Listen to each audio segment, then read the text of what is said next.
Bienvenidos a un nuevo episodio del programa de podcasts El viaje de Nabu, un programa dedicado al largo trayecto del conocimiento humano desde nuestros orígenes hasta el desarrollo de la inteligencia artificial, del que nos aprovecharemos para de tanto en tanto tratar de arrojar claridad sobre el paisaje tan enturbiado que se nos presenta en el día a día por los fenómenos de la desinformación y la infoxicación. Soy Enrico María Rende y esto es El viaje de Nabu.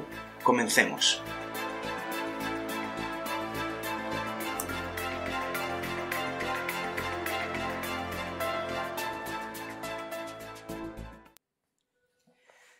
Illuminati, poder oculto, Chomsky y el 11S, pirámides y nuevo orden mundial.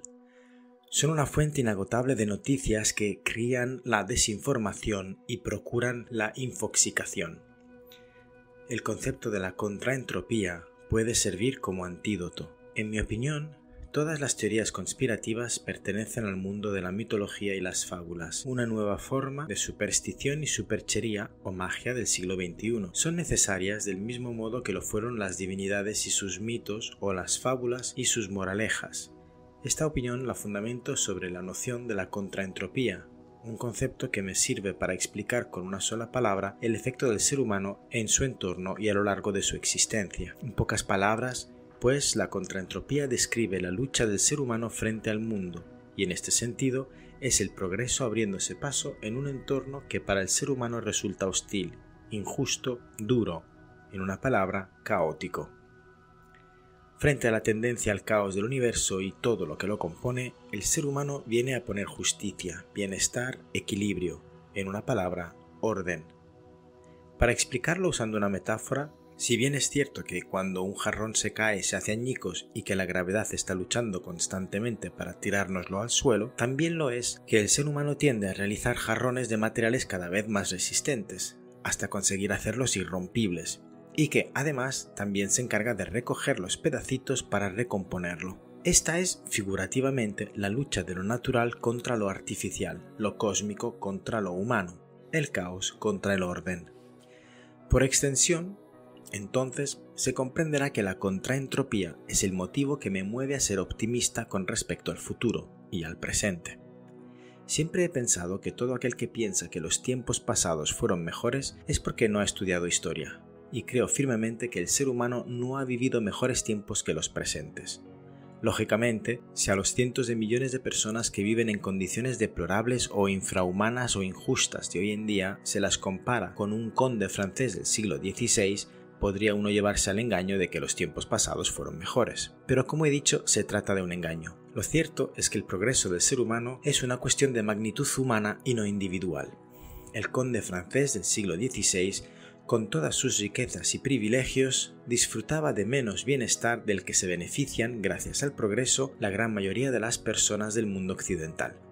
Además, por cada noble europeo bien alimentado, había 10.000 personas pasando hambre, lo que significa que el 80% de la población de la Europa del siglo XVI vivía en extrema pobreza. Hoy en día, la pobreza en Europa se ha reducido por debajo del 10%. Además, al hambre y a la pobreza había que añadirle las guerras en el siglo XVI. Durante toda su historia, en realidad, las grandes potencias del mundo han estado en guerra entre sí, trayendo devastación, hambrunas, escasez y mortandad.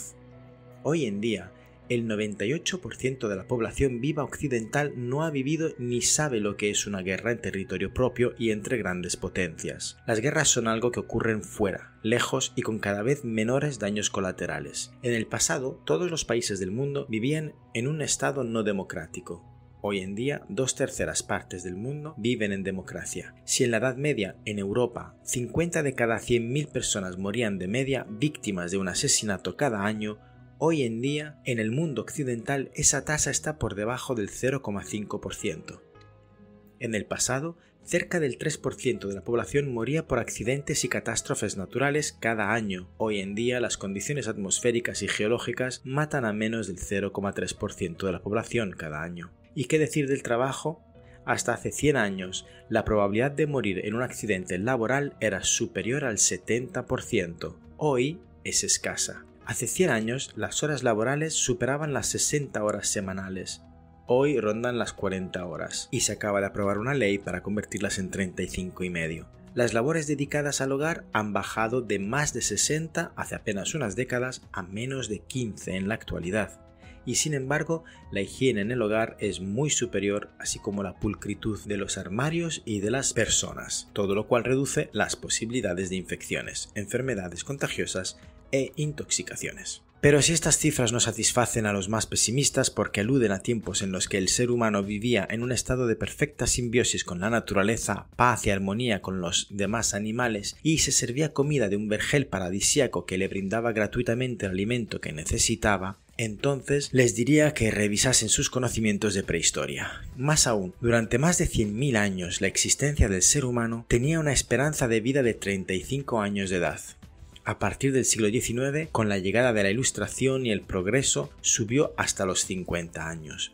Y hoy en día, en África ha alcanzado los 60 años de edad y en Europa la esperanza de vida es de más de 80 años. La mortalidad infantil ha sido siempre un gran trastorno para el ser humano, y en los países más ricos del mundo, el 35% de los niños no llegaba a cumplir los 5 años en el pasado. Hoy en día, en todo el mundo, la mortandad infantil se ha reducido por debajo del 20% y en Europa está por debajo del 5%. Los datos están en Internet. Y en cuanto a las mejoras no mensurables como la libertad, la igualdad o la comprensión de la condición humana, de todas me quedo con una. El aprecio por la vida animal nunca ha sido tan elevado como en nuestros tiempos. Por tanto, se mire por donde se mire, el ser humano nunca ha estado mejor en toda su historia de como lo está ahora. Y se lo debemos a la contraentropía, la intrépida lucha por el conocimiento que aporta orden, justicia y paz en un entorno caótico, injusto y hostil. A este modo de pensar se lo llama optimismo ilustrado. Se trata de un positivismo realista que pone el énfasis en la fe en la especie humana en lugar de creer en aquello de que el hombre es un lobo para el hombre. Lo cual, dicho sea de paso, siempre me ha parecido una frase muy ofensiva para los lobos. Pues bien, en mi opinión, las teorías conspirativas son el producto mental, casi ideológico, de todas aquellas personas que prefieren creer en esa naturaleza dañina del ser humano. Solo cuando se comprende realmente el concepto de contraentropía, se entiende que cualquier teoría conspirativa es una quimera. Ahora bien, he de admitir que yo también creí. Yo fui uno de ellos hasta que le oí decir a Chomsky, respecto a las teorías conspirativas del 11S, que no podía haber ningún poder en el mundo, ni el de los Estados Unidos, que fuese tan grande como para poder controlar un asunto de tal magnitud sin que se le acabase por escurrir de entre los dedos. Y eso me llevó a pensar en ello de otro modo. Pero yo era un creyente de las teorías conspirativas. La academia queriendo silenciar los hallazgos de extraterrestres en la arqueología, un poder oculto controlando los medios de producción, los medios de comunicación controlados para ofrecernos una imagen del mundo que interesa a las grandes potencias, los gobiernos desfavoreciendo la educación para acrecentar la ignorancia y controlar a las masas. Todo eran teorías conspirativas para mí. Y es que lo fascinante de las teorías conspirativas es que se ramifican como un entramado neuronal por todas las esferas del conocimiento. No es una mitología ni son las fábulas del pueblo inculto, no es la superstición o la superchería de los ignorantes, no es la magia de los idiotas. Estos planteamientos se dan entre las personas cultas con formación académica y desde ahí descienden a la gente menos formada. Es un poco como lo que ocurría en la Edad Media cuando durante 1500 años las mentes más privilegiadas de Europa se volcaron en los estudios de teología y creaban teorías para explicar la resurrección de Jesucristo, los milagros de los santos, la virginidad de María o el sexo de los ángeles. Y he aquí la paradoja. Nada tienen que ver los conocimientos de una persona para aceptar, creer o incluso desarrollar convicciones conspiranoicas. ¿Por qué no? Porque son muy lógicas y altamente intuitivas. A todos puede convencernos cualquiera de ellas, ya que habrá datos que la avalen. Y he ahí el kit de la cuestión, los datos. El oxígeno de estas teorías es precisamente la información, o mejor dicho la desinformación, reinante. Los datos pueden ser manipulados, usados a conveniencia, y eso todo buen estadista y todo analista lo sabe bien. Y así aparecen cada día nuevos episodios en canales de YouTube o de podcasts en los que se hacen más grandes los mitos y las paranoias. Y cada cierto tiempo nace un canal nuevo.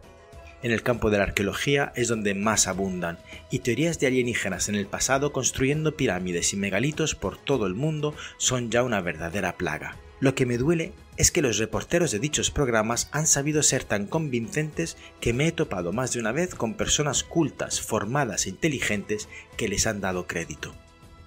Yo, que escribí hace mucho tiempo un libro dedicado enteramente a ello, que lleva por título La caída de los mitos, llevo varias décadas aportando mi granito de arena en la lucha contra la desinformación que estas teorías de alienígenas le traen al mundo. Y mi nuevo intento es precisamente el canal de podcasts El Viaje de Nabu, que los oyentes tan amablemente han decidido escoger para pasar el rato o para informarse. Y como mis intentos, hay miles más, afortunadamente.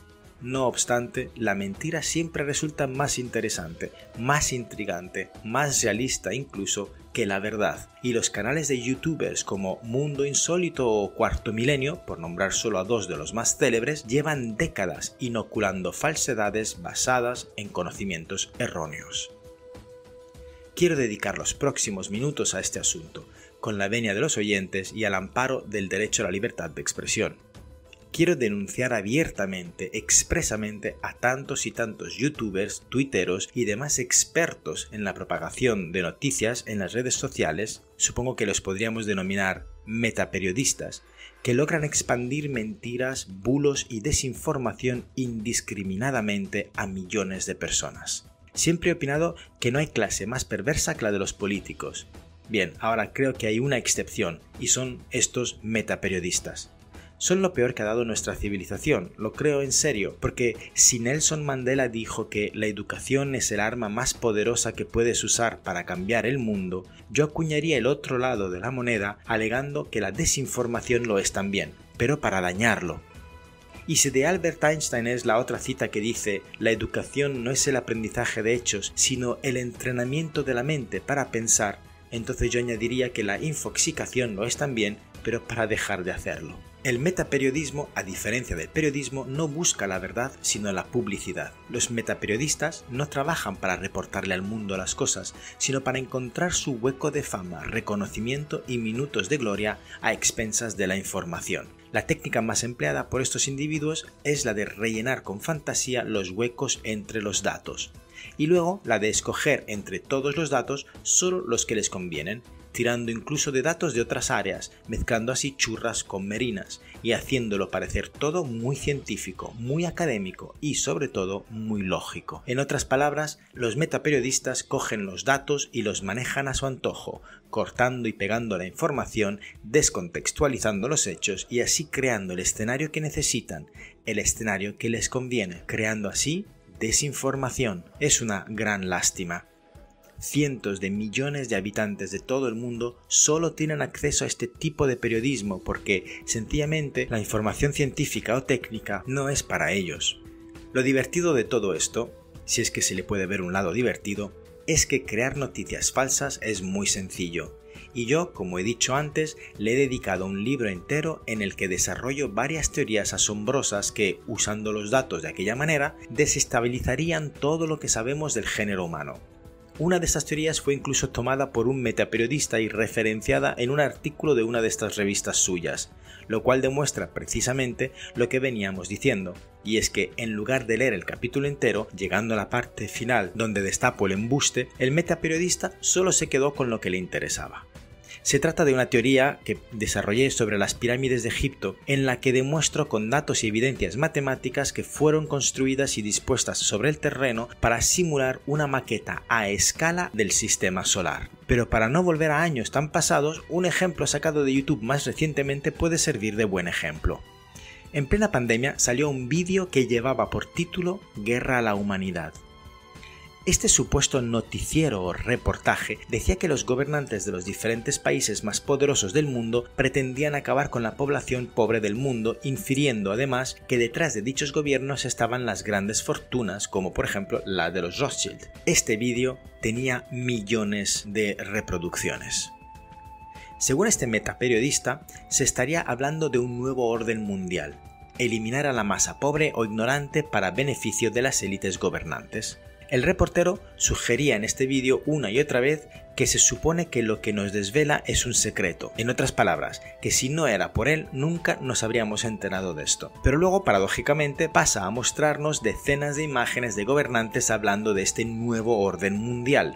uno no puede sino hacerse la pregunta de si sabrá siquiera lo que es el nuevo orden mundial este metaperiodista. Y para los oyentes a los que les haya picado la curiosidad y desconozcan qué es eso del nuevo orden mundial, pues que acudan a las obras de sus ideólogos Hans Rosling, Marian Tupy o Max Rosser. Lo que más sorprende es que no comprendan la gran estupidez que se halla detrás del concepto de eliminar a la masa pobre o ignorante para beneficio de la élite gobernante. Estamos ante un paradigma de las mayores demostraciones de ignorancia supina de los metaperiodistas. Si se pararan a pensar un poco, las personas comunes entenderían que las élites gobernantes lo son por la masa de pobres que hay y que los ricos, para ser ricos, para hacerse cada vez más ricos, necesitan de esa masa de pobres y masa de personas trabajadoras. ¿Quiénes les dan sus riquezas a esas familias, sino los miles de millones de compradores y consumidores de lo que quiera que sea que venden o explotan? Una vez más, si leyeran a los técnicos, no se pondrían tan en evidencia como se ponen con semejantes estupideces. ¿Acaso Bill Gates se habría hecho multimillonario y seguiría siéndolo de no ser por los miles de millones de usuarios de Windows? ¿Y Zuckerman? ¿Acaso él sería rico y poderoso si no fuera por los 7.000 millones de usuarios de Facebook? ¿O J.K. Rowling? ¿Sería ella rica si no fuera por los más de 400 millones de libros vendidos en todo el mundo? De no haber 8.000 millones de personas, no habría fortunas como la de Elon Musk y Jeff Bezos. El concepto mismo de la supuesta conspiración es absurdo, estúpido y hasta ridículo. Si leyésemos a los científicos en lugar de escuchar a estos metaperiodistas, sabríamos cómo ha calculado Jason Furman, por ejemplo, que en Asia, solo en Asia, las fábricas producen al año cientos de miles de millones de productos que suben en los buques de carga para llevarlos al comercio minorista europeo y americano, donde se venden a las clases sociales menos pudientes, menos ricas, produciendo así miles de millones de dólares para las personas como por ejemplo Jack Ma, el propietario de AliExpress.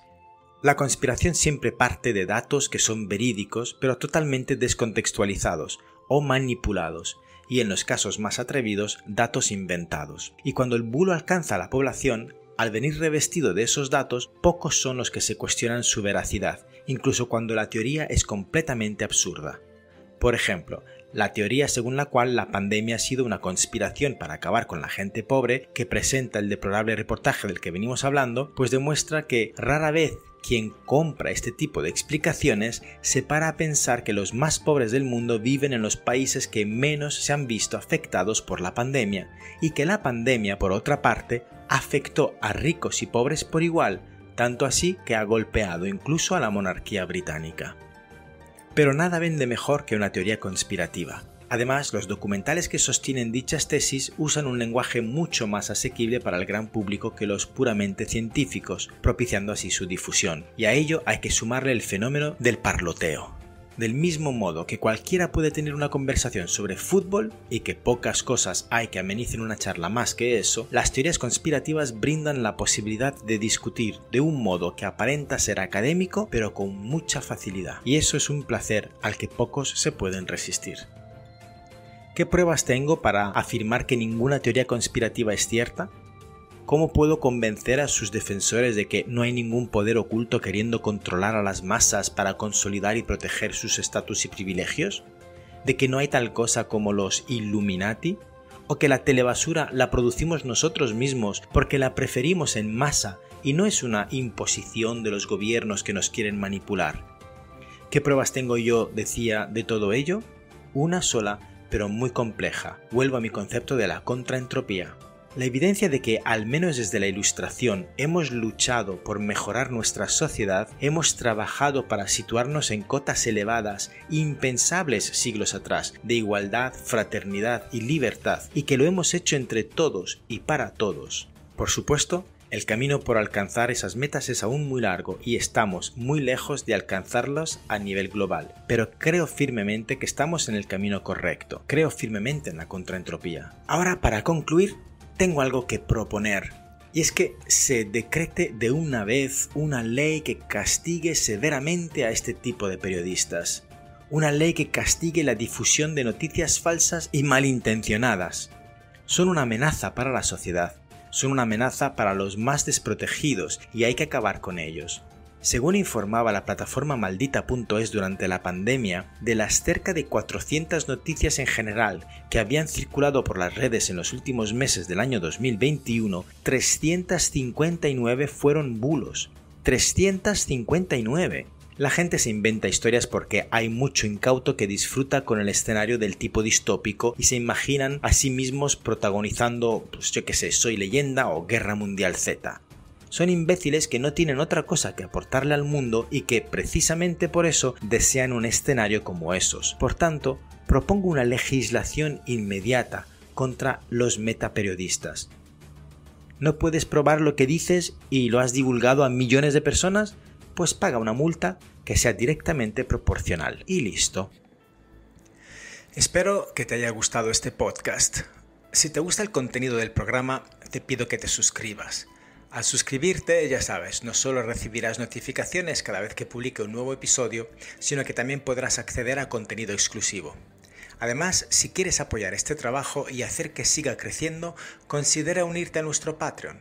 Con tu apoyo podré mejorar la calidad del podcast, traer a invitados cada vez más especiales y hacer que el viaje de Nabu llegue cada vez más lejos. Suscríbete y únete a la comunidad de Nabu hoy mismo. Gracias por ser parte de esta aventura.